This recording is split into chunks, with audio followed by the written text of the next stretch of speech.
Okay, boys and girls, it's Mrs. Gale. I am going to show you another way of solving elapsed time word problems using the same word problems as before, but instead of using the number line diagram, we're going to use what I call the SEE chart, the C chart. Okay, so here's what I'm going to do. The first problem said the concert started at 7:05 p.m. So I'm going to write down start for my start time, and that equals 7:05 p.m. It said it ended at 8:20, so that's my end time is at 8:20 p.m. And it wants to know how long did the concert last. So that's my elapsed time. I don't know what that is, so I'm going to put a question mark. And I'm going to use, like I said, the SEE chart. The S stands for start, the first E stands for elapsed, and the second E stands for end.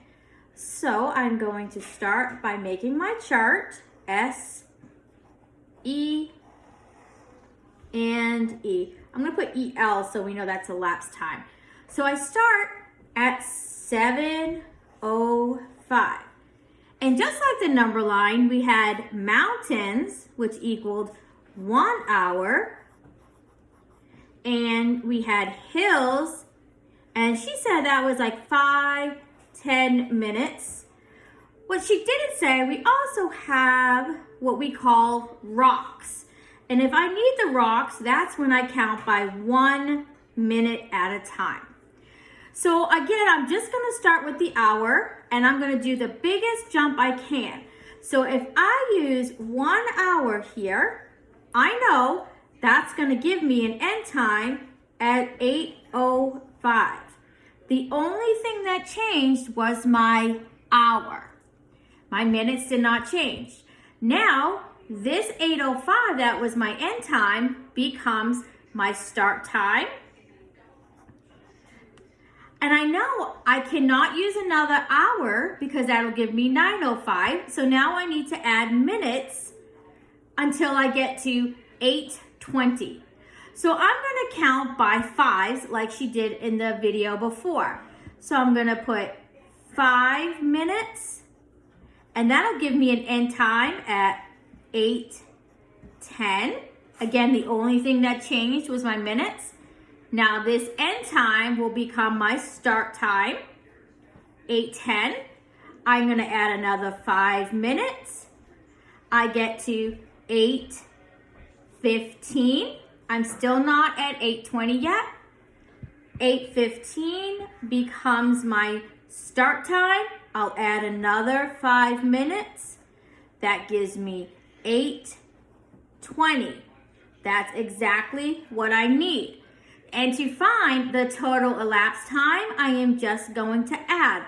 I'm going to look at the hours first. So I have 1 HR. Remember, HR is hours.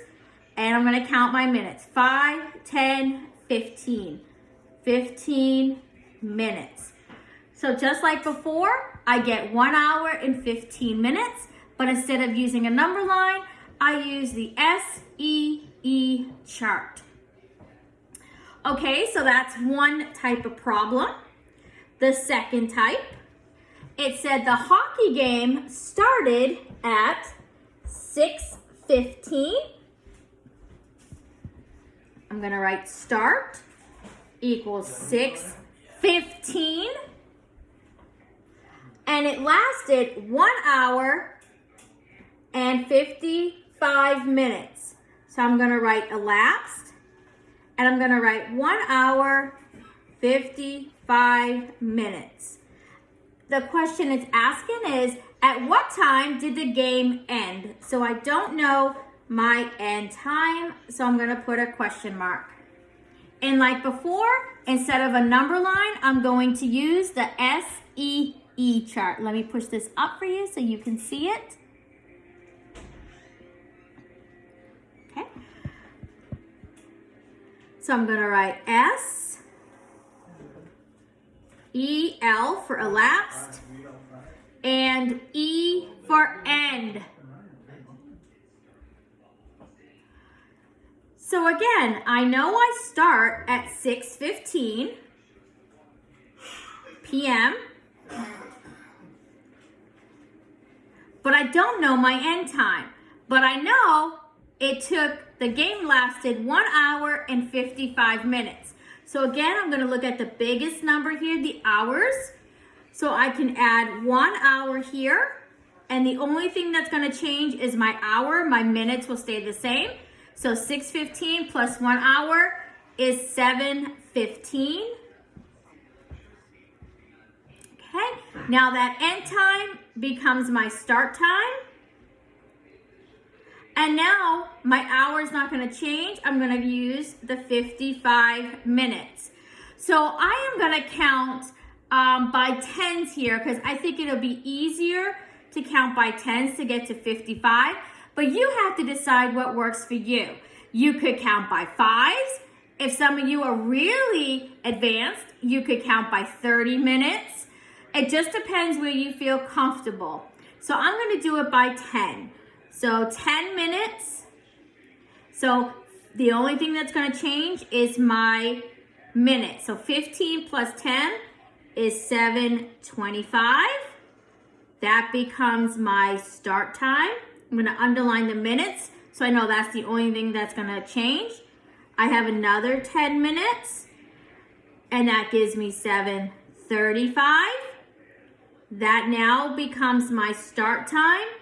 Another 10 minutes is 7:45. Okay, that becomes my start time. Let's see, I've got 10, 20, 30. I'm not there yet. 10 more minutes will give me 40 minutes total. So 45 plus 10 will give me 7:55. That's my start time. I'm going to stop for a minute and think. I know that 1 hour is 60 minutes. So I'm getting close to that 60. So I'm going to change it up a little bit here. And instead, I've only done 40 minutes. I'm going to go down to 5 minutes because I know if I add 5 to 55, I'm going to get 60. But 7:60 is not a time. 60 minutes is another hour, so that'll give me 8 o'clock.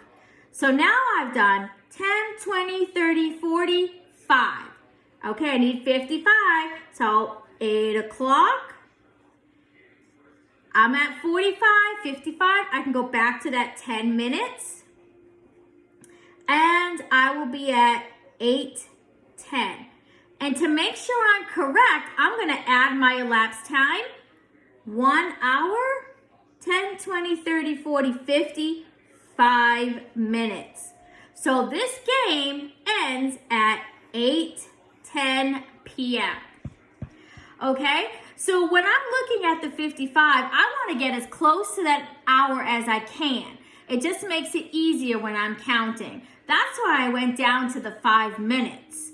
Okay, last problem. I'm going to turn the page and I'll make sure that you can see it. Okay, the last problem she went over, it said, Beth has been baking cupcakes for the past 3 hours and 25 minutes. Okay, that's as long as it's been. So that's my elapsed time. She's baking for 3 hours, 25 minutes. Okay, so I know my elapsed time. She just finished them at 4:10 p.m. She finished, so that means she ended. Okay, so that's my end time is 4:10 p.m. What time did she begin baking? Begin means start. So this is a little different. I don't know my start time. So I'm still going to use my S-E-L for elapsed and then E for end. The only difference now is I'm working backwards. And when I work backwards in time, I'm not adding anymore, I'm subtracting. Okay, so be careful with that. I'm still going to use my mountains as 1 hour. I'm going to use my hills as it could be 5, 10, etc., 15 minutes. And then these are my rocks, my baby rocks, and I can use that as 1 minute if I need to.